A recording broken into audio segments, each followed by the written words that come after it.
Welcome to the Rim Break Rodeo. We hope this video helps. You're going to enable sleep mode now. First, confirm the unit is powered and the remote has fresh batteries.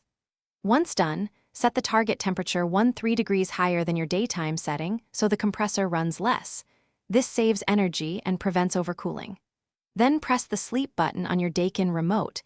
If your model lacks a labeled button, press mode and hold the temperature down for 3 seconds to enter sleep.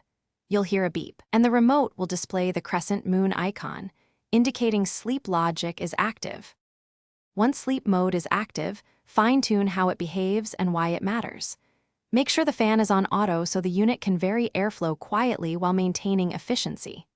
Next, set the sleep timer for the typical sleep duration, 6 to 8 hours, or program the off time to match your wake-up. This prevents unnecessary runtime.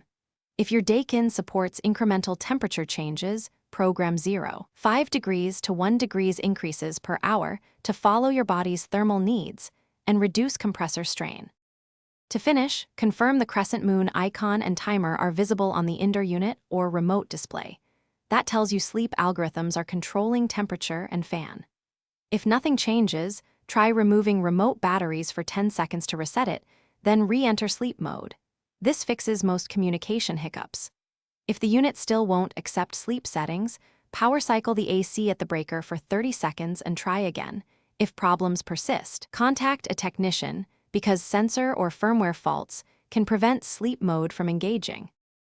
Thanks for watching. Consider subscribing if we helped you.